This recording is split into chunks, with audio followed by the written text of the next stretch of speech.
Welcome to Sri Chakra news బులెటిన్ల ముందుగా headlines. వడగండ్ల వాన బోర్న విలపిస్తున్న కౌలు రైతు. చాకలి ఐలమ్మ వ్యవసాయ మార్కెట్లో వరి ధాన్యం కొనుగోలు కేంద్రాన్ని ప్రారంభించిన MLA Yashaswin Reddy. Lions club Sadashaya foundation ఆధ్వర్యంలో మెడికల్ కళాశాలకు దేహదానం. సుల్తానాబాద్ వ్యవసాయ మార్కెట్ యార్డ్ను తనిఖీ చేసిన జిల్లా కలెక్టర్ కోయ శ్రీహర్ష. సికింద్రాబాద్ జిల్లా మహిళా కాంగ్రెస్ కార్యవర్గ సమావేశం. కేంద్ర ప్రభుత్వం తీసుకొచ్చిన వక్ఫ్ బోర్డు చట్టంపైన కామెంట్ చేసిన కర్నూలు మాజీ ఎమ్మెల్యే హఫీజ్ ఖాన్. ఇక వివరాల్లోకి వెళ్తే, గోదావరిఖని ప్రెస్ క్లబ్లో మంగళవారం ఏర్పాటు చేసిన మీడియా సమావేశంలో గౌడ సంఘం నాయకులతో కలిసి వారు మీడియాతో మాట్లాడుతూ, అందరి సహకారంతో ఇటీవల నూతనంగా నిర్మించిన గౌడ కులస్తుల కులదైవం రేణుక ఎల్లమ్మ తల్లి విగ్రహ ప్రతిష్టాపన కార్యక్రమాన్ని పూర్తి చేసుకోవడం జరిగిందని తెలిపారు. ఏప్రిల్ 20 నుండి మొదలుకొని 23వ తేదీ వరకు మొదటిసారిగా ఎల్లమ్మ తల్లి బోనాల జాతర కన్నుల పండుగగా నిర్వహించడానికి సన్నాహాలు చేస్తున్నామని తెలిపారు. ఈ మీడియా సమావేశంలో గౌడ కుల సంఘం నాయకులు బాలసాని స్వామి గౌడ్, పొన్నం విజయకుమార్, మండ రమేష్, సిరిశెట్టి తిరుపతి, బిందె నాగభూషణం, మూల అశోక్, గోసగని మల్లయ్య, పొన్నం అంజయ్య, పైడిపల్లి రామ్మూర్తి, ఎం సురేందర్, నేరెళ్ల భూమయ్య, కృష్ణ, తిరుపతి, సత్తయ్య, శ్రీను, ప్రవీణ్, దేవేందర్, కొండ తిరుపతి, ఆకాష్ తదితరులు పాల్గొన్నారు. పాల్పంచుకున్న ప్రతి వ్యక్తికి పేరు పేరున మా గౌడ సంఘం నుంచి ధన్యవాదాలు.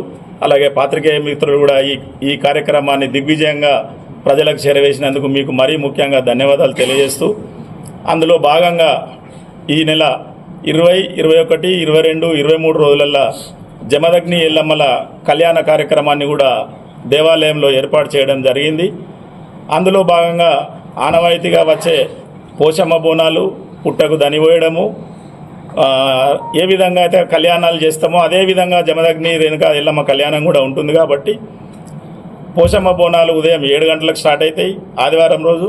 సోమవారం రోజు పుట్టకు దనిపోయడము, పెళ్లి ఐరన్లు, కూరాలు కార్యక్రమాలతో పాటు మంగళవారం నాడు ఎల్లమ్మ బోనాలు సాయంత్రం 5 గంటల నుంచి ప్రారంభమై 10 గంటల వరకు చౌరస్తా నుండి ఎల్లమ్మ టెంపుల్ వరకు చేరుకునే విధంగా మా గౌడ సంఘం అంతా ప్రతి ఒక్కరు కార్యక్రమాలన్నీ ఏర్పాట్లు చేస్తున్నాము. ఈ కార్యక్రమంలో ప్రతి గౌడ బిడ్డ ఇంటి నుంచి ప్రతి ఒక్కరూ బోనాలు తీయవలసిందిగా మీ ద్వారా మళ్ళొకసారి విజ్ఞప్తి చేస్తున్నాం. అందులో భాగంగా ప్రతి ఇంటికి ఈ విషయాన్ని చేరవేసినాం. అందరూ ఏర్పాట్లలో నిమగ్నమై ఉన్నారు. అంతే ప్రతిష్టాత్మకంగా ఈ కార్యక్రమాన్ని కూడా విజయవంతం చేయాలని మీ ద్వారా విజ్ఞప్తి చేస్తూ, ఇందులో భాగంగా ఆ 3 రోజులు మన బేగంపేటకు చెందిన మా గౌడ బిడ్డ కోండ్ర వెంకన్న గౌడు వారి బృందంతో ఒగ్గుకళ బృందాన్ని కార్యక్రమాన్ని కూడా ఎల్లమ్మ కథను కూడా 3 రోజులు అక్కడ ఏర్పాటు చేస్తూ ఉన్నాం. దాంతోపాటు చౌరస్తా నుంచి ఒక శోభాయాత్రంగా బోనాలను తీసే కార్యక్రమాన్ని కూడా మా గౌడ సంఘం ఆధ్వర్యంలో ఏర్పాటు చేసినాం. చౌరస్తాలనే ఒక పండగ వాతావరణం ఈ ప్రాంతానికి ఒక శోభాయాత్రగా చిరస్థాయిగా నిలిచిపోయే విధంగా రోడ్డుపై నుంచే గౌడశెట్టి వారితోని గౌడ పటము, గౌడ చరిత్ర, ఎల్లమ్మ చరిత్రను చెప్పుకుంటూ పోయే విధంగా ఏర్పాట్లను బ్రహ్మాండంగా చేస్తూ ఉన్నాం. కాబట్టి ఈ ప్రాంత గౌడ బిడ్డలు, ప్రజలు ప్రతి ఒక్కరూ ఈ కార్యక్రమాల్లో పాల్గొని ఆ అమ్మవారి కృపకు పాత్రలు కావాలని ఈ కార్యక్రమాలన్నీ దిగ్విజయంగా 2, 3, 4 తేదీలలో ప్రాణప్రతిష్ఠ రేణుక ఎల్లమ్మ ప్రాణప్రతిష్ఠ చేయడం జరిగింది. దానికి సహకరించిన వాళ్ళందరికీ, మా గౌడ సోదరులకు కానీ, పూర్వ ప్రముఖులకు కానీ, పాత్రికేయ సోదరులందరికీ కూడా పేరు పేరున ధన్యవాదాలు. ఇప్పుడు 20, 21, 22, 23 ఈ 4 రోజులు 3 రోజులు బోనాలు ఎల్లమ్మ బోనాలు తీయడం జరుగుతుంది. ఇక్కడ ఉన్నటువంటి గౌడ కులస్తుల ఇళ్ళకి వెళ్ళి ప్రతి ఇంటికి వెళ్ళి ప్రయత్నం చేస్తున్నాం. 1000 నుంచి 1500 మంది వస్తారని అనుకుంటున్నాం. ఇంకా ఎక్కువ కూడా పెరగచ్చు. అట్లే పోషమ్మ బోనాలు ఆదివారం పొద్దున పోషమ్మ బోనాలు, సోమవారం నాడు పట్నాలు వేయడం, పుట్టకు దన్ని పోయడం, ఐరన్లు తీసుకురావడం, రేణుకాదేవి కళ్యాణ కోసం ఏమేమి ప్రోగ్రాంలు ఉన్నాయో అవన్నీ సోమవారం నాడు పూర్తవుతాయి. మంగళవారం నాడు సాయంత్రం 5 గంటల వరకు చౌరస్తాలో అన్ని బోనాలు చేరుకోవాలని ప్రయత్నం జరుగుతుంది. 12 గంటల లోపల దాదాపు 10 గంటల వరకు అనుకుంటున్నాం, కానీ 12 కూడా కాదు 11 దాటచ్చు గుడికి బోనాలు చేరుకుంటాలకు. కంటిన్యూగా తెల్లారి కనుక ఈ కళ్యాణము కార్యక్రమాలు మొత్తం తెల్లారి వరకు ఉంటాయి. అట్లనే 3 రోజులు ఒగ్గు కథ, ఎల్లమ్మ ఒగ్గు కథ ఉంటుంది. అది కళాకారులు మాకు ఈ కొత్త గౌడ శెట్టి వాళ్ళు కళ్యాణం చేస్తారు ఈసారి. అది నర్సంపేట నుంచి వస్తున్నారు వాళ్ళు. తర్వాత మేము రూట్ మ్యాప్ బోనాలు ఎట్లా రావాలి ఏంటిది అనేది దాదాపు పూర్తయింది. ఇటీవల జరిగిన పట్టభద్రుల టీచర్స్ ఎమ్మెల్సీ ఎన్నికల్లో గెలుపొందిన చిన్నమైలు అంజిరెడ్డి, మల్కా కుమ్రేయలను సుల్తానాబాద్ పట్టణంలోని యశోద నరహరి ఫంక్షన్ హాల్లో పెద్దపల్లి జిల్లా బీజేపీ అధ్యక్షుడు కర్ర సంజీవారెడ్డి ఆధ్వర్యంలో ఘనంగా సన్మానించారు. ఈ సందర్భంగా ఎమ్మెల్సీలు మాట్లాడుతూ మా గెలుపుకు సహకరించిన ప్రతి బీజేపీ కార్యకర్తకు కృతజ్ఞతలు తెలుపుతూ వారికి అండగా నిలుస్తామని భరోసానిచ్చారు. తమకు వచ్చే జీతాన్ని సైతం రాష్ట్రంలోని ప్రభుత్వ పాఠశాలల అభివృద్ధికి పాటుపడేలా ఉపయోగిస్తామని అన్నారు. బీజేపీ కార్యకర్తలు, ప్రజాప్రతినిధులు మనస్పార్థాలకు తామునివ్వకుండా కలిసికట్టుగా స్పోర్ట్స్ మెన్ స్పిరిట్తో పనిచేస్తే రానున్న అసెంబ్లీ ఎన్నికలలో మన రాష్ట్రంలో బీజేపీ ప్రభుత్వం ఏర్పడే అవకాశం ఉందని సూచించారు.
ఇండియాలో ఒక మూడు స్టేట్లని కాంగ్రెస్ ఉంది, కర్ణాటక, తెలంగాణ, హిమాచల్ ప్రదేశ్.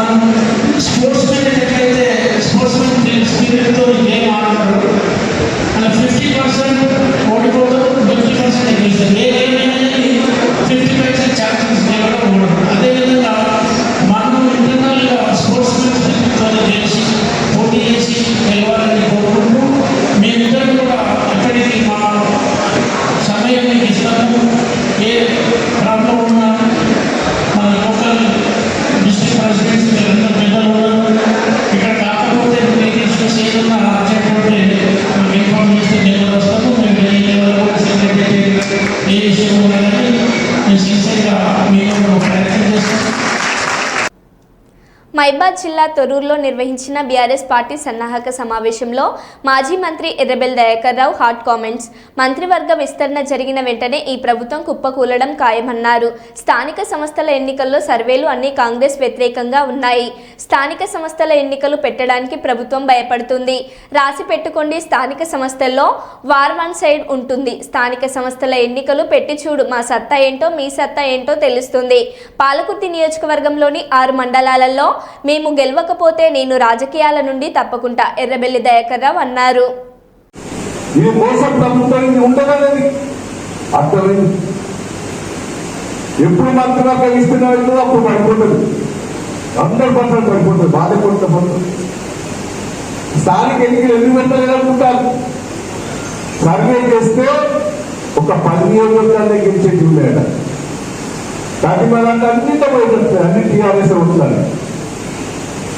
గెలిస్తే ప్రభుత్వం పడిపోతుంది, టీఆర్ఎస్ గెలిస్తే ప్రభుత్వం పడిపోతుంది. భయంతో స్థానిక ఎన్నికలు పెడుతుంది. నేను మొదటి నుంచి అంటున్నాను, దమ్ముంటే స్థానిక ఎన్నికలు పెట్టి చూడు, ఈ సత్తా మా సత్తా అని తెలుస్తుంది. మేము ఓడిపోయిందంటే మేము రాజకీయాల నుంచి విత్డ్రా చేసుకుంటామని చెప్పాను. ఇక్కడ 6 మండలాలు ఉన్నాయి. 6 మండలాల మున్సిపాలిటీల వన్ సైడ్ టీఆర్ఎస్ గెలవబోతుందని కూడా ఈ సందర్భంగా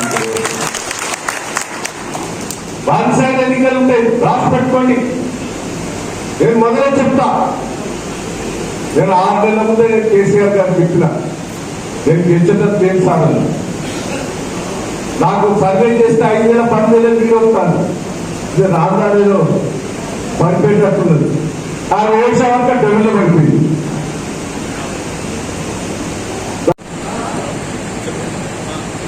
నేను కూడా రెగ్యులర్గా వస్తాను. మీ హాస్పిటల్లో పనులు ఉంటే మన పిఏలు ఎప్పటికప్పుడు వర్కౌట్ చేస్తున్నాం. సీఎం రిలీఫ్ ఉంటే మన ఎమ్మెల్సీలు ఉన్నారు, వాళ్ళ ద్వారా సీఎం రిలీఫ్ కూడా ఇచ్చే ఏర్పాటు చేస్తాం.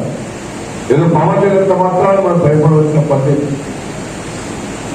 ఏదైనా పోలీస్ స్టేషన్ ఇబ్బంది పడితే గంట లోపల నుంచి పోలీస్ స్టేషన్ ముందర కూర్చొని సపోర్ట్ చేస్తాం. మీరు కూడా యూనిట్గా ఉండాలి, గ్రామాల్లో ఉంటారు. 16 వార్డులలో కూడా కార్యకర్తలు కూడా యాక్టివ్ ఉండండి. ఆ జన సమీకరణ కూడా ఆశామాషిగా కొంచెం ముసలి తీసుకొస్తే ఇబ్బంది పడుతుంది. లేడీస్ ఉన్న కూడా యాక్టివ్ పర్సన్స్ తీసుకురాలి. టార్గెట్ నుంచి తీసుకొచ్చినా ఇబ్బంది లేదు, టార్గెట్ ఫిల్ఫిల్ చేయాలి. రోజు 26 తారీఖు నుంచి 25 నుంచే ఇళ్లలో తిరగాలి, ఇంటిని తిరిగి పొట్టు పెట్టాలి, కరపత్రం ఇవ్వాలి, మీటింగ్ రమ్మని అదొక ఆర్గనైజేషన్. పార్టీలో తిరగాలి, ఇల్లు వచ్చిన అసలు వచ్చిన వాళ్ళ లిస్టు కూడా తయారు చేసుకోవాలి. ఇదంతా ఒక పద్ధతిగా చేయండి. ఆ రోజు మీరు బయలుదేరే ముందు గోల్డా చేసి 1 గంటకే జెండా ఎగరేది. ఎవరు ఊళ్ళల్లో వాళ్ళ వార్తల్లో జెండా ఎగరేయాలి, ఊరేగింపు చేయాలి. మీరు ఎక్కి రావాలి, మీ బండికి డెకరేషన్ చేసుకోవాలి. లీడర్లు కాళ్ళ మీద రావద్దు. డీసెల్ పెడతా డీసెల్లే, ఆటోలో పెడతా ఆటోలే, అన్నదే ఎక్కి రావాలి. ఆ వార్డుకు సంబంధించిన వాళ్ళు ఊరోళ్ళు ఎవరికి రూపాయి ఇచ్చేది. మీరే పులిగోరం తయారు చేసుకోవాలి. ఇంత మనుషులతో చెంద వేసుకోండి. ఇప్పుడు రాజకీయాలు చేసి ఇచ్చినట్టు కట్టారు, 2 ఏదో చెందా వేసుకున్నాం. మీరే ఇంత పులిగోర మంచిగా తయారు చేసుకొని బయట పెట్టుకొని రావాలి. దయచేసి ఒక అట్రాక్టివ్ గా తయారు కావాలి, ఊపు తీసుకురావాలి. ఇది అయిపోయిన తర్వాత మన సభ్యత్వాన్ని గ్రామ కమిటీ ఎన్నికలు ఉంటాయి, మండల కమిటీలు ఉంటాయి, టౌన్ కమిటీలు ఉన్నారు. ఎవరైతే యాక్టివ్ గా పనిచేస్తారో ఆ కమిటీలో తీసుకునే ఏర్పాటు చేస్తారో ఈ సందర్భంగా. కేతన్పల్లి మున్సిపాలిటీ ప్రజల దశాబ్దాల కలనేడు నెరవేరింది. కేతన్పల్లి రైల్వే ఫ్లైఓవర్ బ్రిడ్జ్ ప్రారంభమైన వేళ పుర ప్రజానీకం మురిసింది. పెద్దపల్లి పార్లమెంట్ సభ్యుడు గడ్డం వంశీకృష్ణ చెన్నూరు ఎమ్మెల్యే గడ్డం వివేక్ వెంకటస్వామి ముఖ్య అతిథులుగా హాజరై బ్రిడ్జిని ప్రారంభించారు. అనంతరం ఏర్పాటు చేసిన సభలో ఎంపీ వంశీకృష్ణ మాట్లాడారు. ఎన్నికల సమయంలో ప్రచారంలో భాగంగా ఈ ప్రాంతానికి వచ్చినప్పుడు బ్రిడ్జి సమస్య ప్రధాన అంశంగా ఉండేదని, ఎమ్మెల్యేగా వివేక్ గెలిచిన సంవత్సర కాలంలో బ్రిడ్జి పనులు పూర్తి చేస్తామని ఇచ్చిన మాట ప్రకారం ప్రజల కోరిక నెరవేర్చామని తెలిపారు. ఈ కరోనా సమయంలో నిలిచిన అజ్ని ప్యాసింజర్ను రైలును పునరుద్ధరించడం జరిగిందని పేర్కొన్నారు. ఈ ప్రారంభోత్సవానికి జిల్లా కలెక్టర్ కుమార్ దీపక్, పట్టణ అధ్యక్షుడు పల్లెరాజు, టీపీసీసీ ప్రధాన కార్యదర్శి రఘునాథ్ రెడ్డి, అధికార ప్రతినిధి శ్రీనివాస్, మాజీ చైర్మన్ జంగం కళ, వైస్ చైర్మన్ సాగర్ రెడ్డి, నాయకులు గాన్ల సమ్మయ్య, అబ్దుల్ అజీజ్, యాకూబ్ ఆలీ, నీలం శ్రీనివాస్ గౌడ్, మాజీ కౌన్సిలర్లు, నాయకులు పాల్గొన్నారు.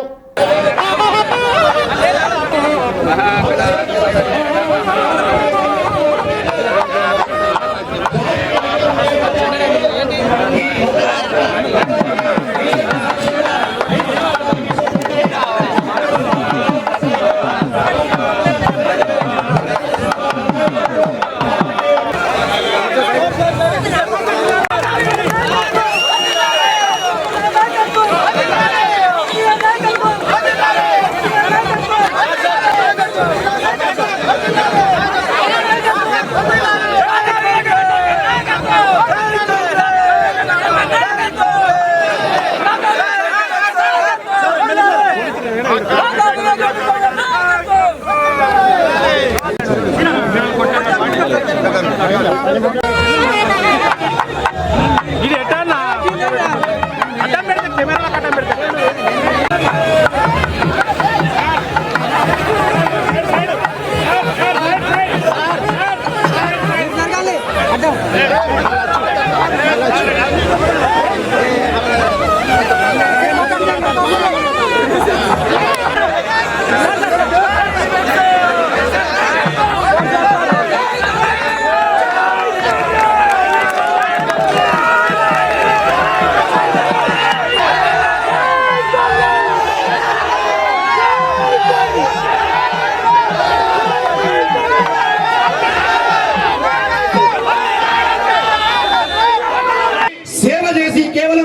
కుటుంబం అంటేనే సేవ అంకితం అనేటువంటి భావాన్ని నెలకొల్పడం అనేటువంటిది మనం ఇప్పుడు మంచి రైస్ ఇస్తున్నాము, ఖచ్చితంగా తినాలి. దానికి బయట డైవర్ట్ చేయడానికి లేవు. దాంతో పాటు అన్ఎంప్లాయిడ్ యూత్ కోసం కూడా మీ అందరూ అప్లై చేసి ఉన్నారు రాజీవ్ యువ వికాసం కింద. దానికి కూడా మన డిస్ట్రిక్ట్ అడ్మినిస్ట్రేషన్ నుంచి మీ అందరికీ నేను చెప్తాను ఏమైనా సెలెక్షన్ జరుగుతుంది, ట్రాన్స్పరెంట్గా జరుగుతుంది. అండ్ దానిలో ఎవరైనా ఎలిజిబుల్ ఉన్నారు అందరికీ వస్తుంది. దాంతో పాటు మనకి ఇంకా ఇందిరమ్మ ఇల్లు అది కావచ్చు, ఆర్ 2 BHK కావచ్చు, అన్ని మరో అంశం చెప్తున్నారు గ్రాట్యుటీ విషయం మీద కూడా.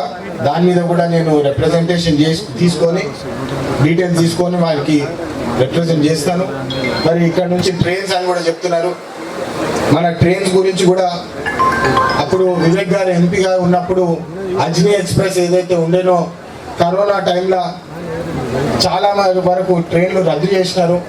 దాన్ని తిరిగి ఓపెన్ చేయాలని చెప్పి వారికి రిప్రజెంటేషన్లు ఇచ్చినప్పుడు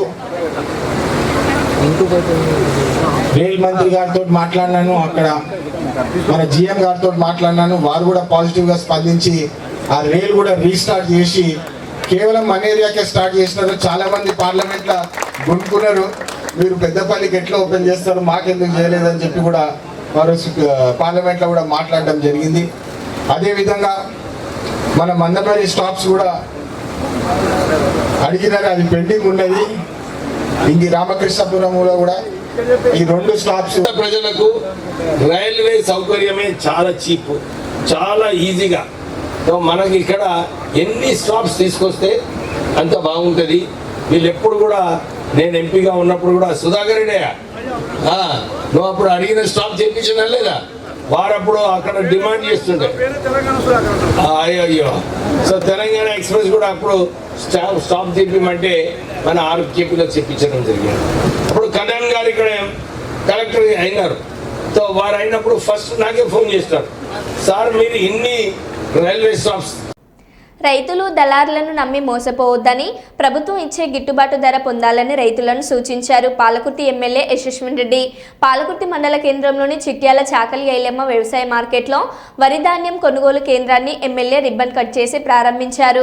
ధాన్యం కొనుగోలులో ఎటువంటి అక్రమాలకు పాల్పడ్డా సహించేది లేదన్నారు. మార్కెట్ చైర్మన్, డైరెక్టర్లు రైతులకు అందుబాటులో ఉండాలని తెలిపారు. ఈ కార్యక్రమంలో నియోజకవర్గ Congress party in-charge Jhansi Reddy, market chairman Lavudya, Manjula Bhaskar, society chairman Bobbala Ashok Reddy, block Congress అధ్యక్షులు రాపాక సత్యనారాయణ, మండల కాంగ్రెస్ పార్టీ అధ్యక్షులు గిరగాని కుమారస్వామి, కాంగ్రెస్ పార్టీ సీనియర్ నాయకులు ఎర్రబెల్లి రాఘవరావు, చిల్వేరి కృష్ణమూర్తి, పాలకుర్తి తాజా మాజీ సర్పంచ్ వీరమనేని యాకంతారావు రైతులు పాల్గొన్నారు.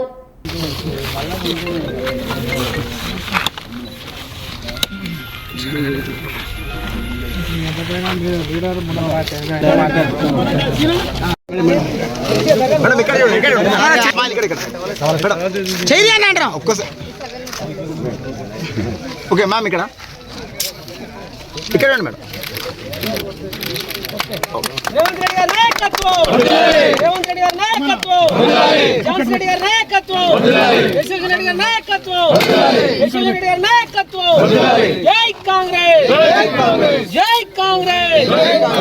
రేవంత్ రెడ్డి గారి నాయకత్వం, రేవంత్ రెడ్డి గారి నాయకత్వం, యశస్వి రెడ్డి గారి నాయకత్వం. జై కాంగ్రెస్, ఝాన్సీ రెడ్డి గారి నాయకత్వం.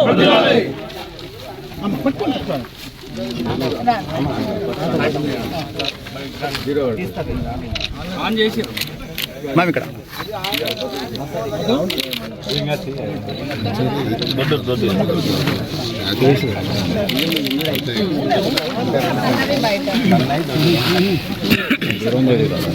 అసలే మీరు కదా నేను చెప్తాను.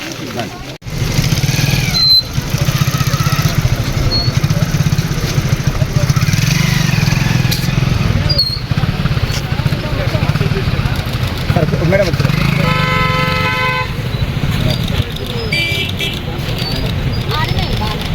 రైతు లేడా ఆడ?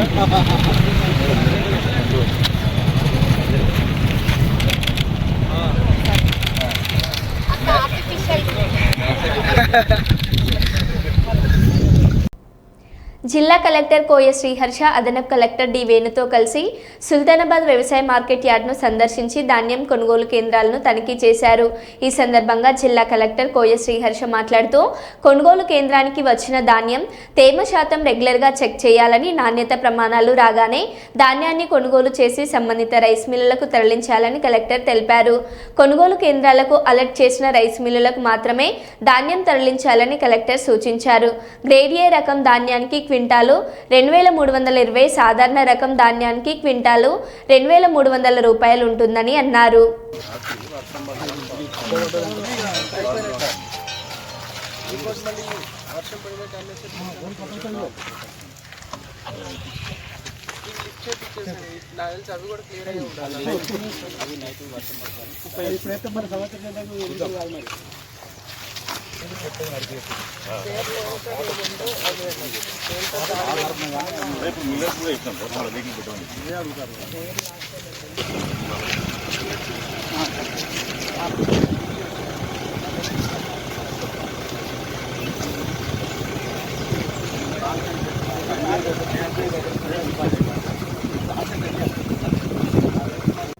సికింద్రాబాద్ జిల్లా మహిళా కాంగ్రెస్ కార్యవర్గ సమావేశం హైదరాబాద్ జిల్లాలోని జూబ్లీహిల్స్ నియోజకవర్గం రహమత్ నగర్ డివిజన్ కార్పొరేటర్ కార్యాలయంలో కార్పొరేటర్ సిఎన్ రెడ్డి ఆధ్వర్యంలో సికింద్రాబాద్ జిల్లా మహిళా కాంగ్రెస్ కార్యవర్గ సమావేశం నిర్వహించారు. ఇట్టి కార్యక్రమానికి తెలంగాణ మహిళా కాంగ్రెస్ అధ్యక్షురాలు సునీతారావు ముఖ్య అతిథిగా పాల్గొనగా కార్పొరేటర్ సిఎన్ రెడ్డి సునీతారావును శాల్వాతో సన్మానించారు. ఈ కార్యక్రమంలో సికింద్రాబాద్ డీసీసీ మహిళా అధ్యక్షురాలు కవితారావు, జూబ్లీహిల్స్ మహిళా అధ్యక్షురాలు చక్రజ్యోతి మరియు డివిజన్ మహిళా నాయకులు పెద్ద ఎత్తున పాల్గొన్నారు.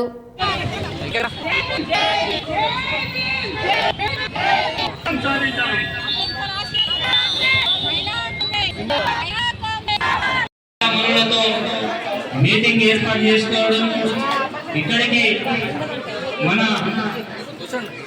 సునీతక్క గారి ఆధ్వర్యంలో పెద్ద ఎత్తున ఆధ్వర్యంలో ఈ యొక్క కార్యక్రమంలో పాల్పంచుకున్నటువంటి మహిళా మనులందరికీ పేరు పేరున స్వాగతం పలుకుతూ గౌరవ ముఖ్యమంత్రి వర్యులు రేవంత్ రెడ్డి గారి ఆధ్వర్యంలో కాంగ్రెస్ పార్టీ అధికారంలోకి వచ్చిన తర్వాత మహిళలకు ఎన్నో కార్యక్రమాలు చేపట్టి ఒక్కొక్క కార్యక్రమాన్ని అమలు చేస్తూ ముందుకెళ్తున్న సందర్భంగా మరో బులెటిన్లో మళ్ళీ కలుద్దాం. Stay tune.